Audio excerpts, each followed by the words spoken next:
Today we are going to learn about a concept in networking.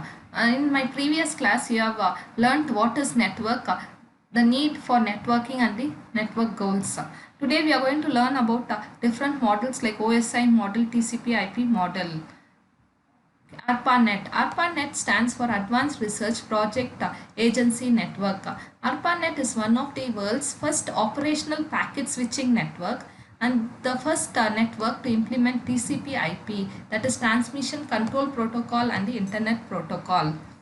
OSI model. OSI is Open System Interconnection, is a model that describes how information from a software application in one computer moves to the application in another computer. This OSI model, it consists of 7 layers and each layer performs a network function.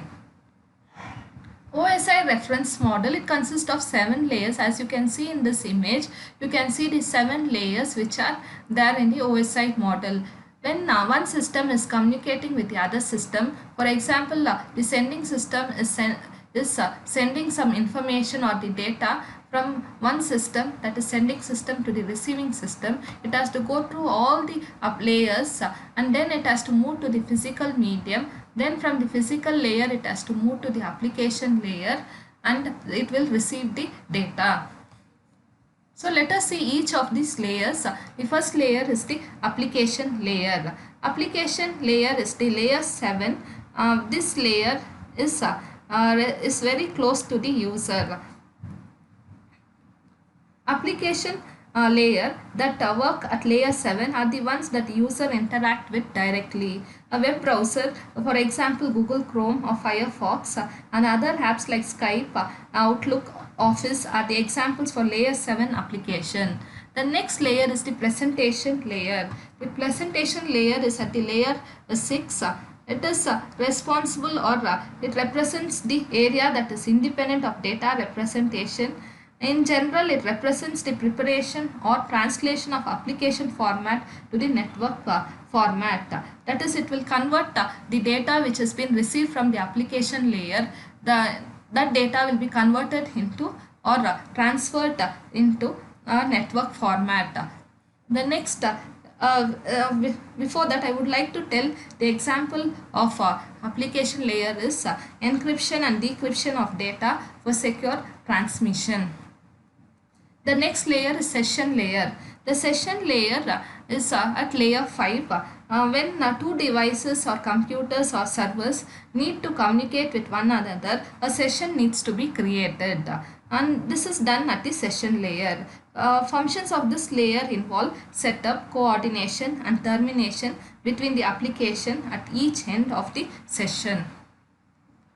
The next layer is the transport layer. The transport layer deals with the coordination of data transfer between the end systems.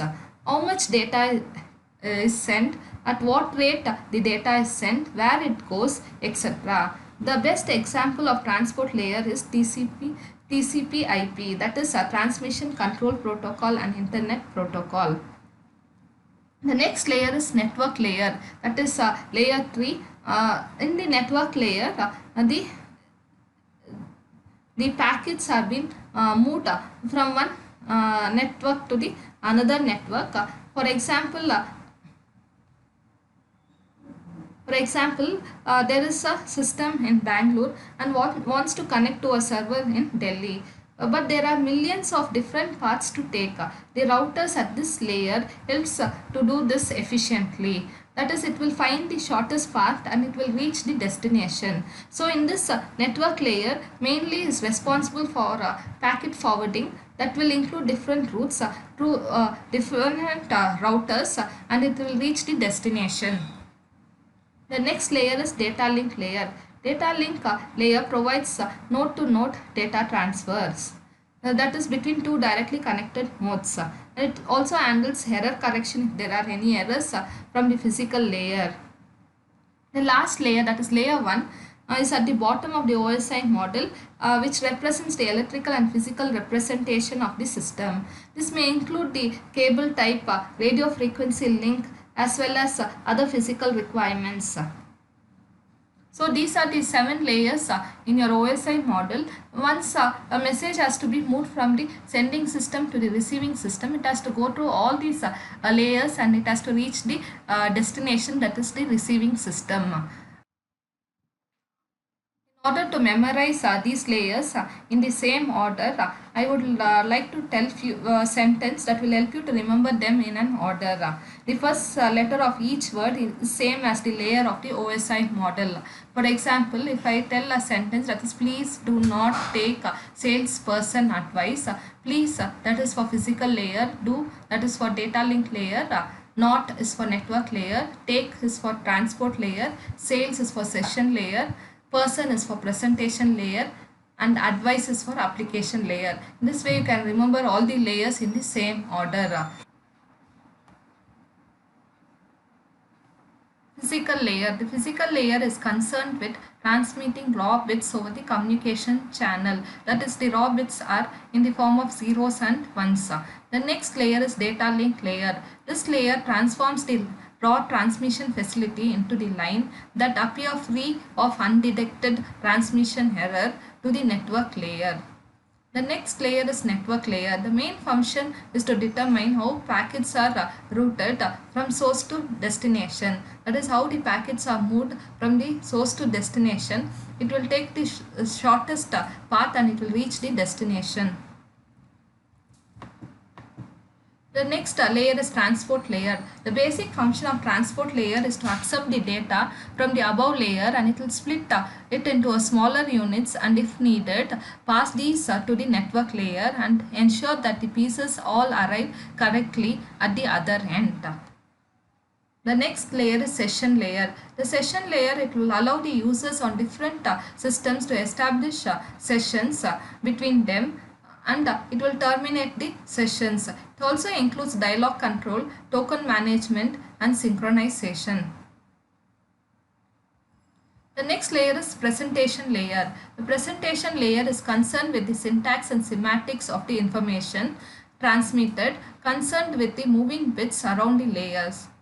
Application layer. It contains variety of protocols like HTTP, FTP that are commonly needed by the user. This layer is very close to the user. TCP/IP model, that is transmission control protocol, internet protocol. TCP/IP model, it uses only 4 layers to perform functions.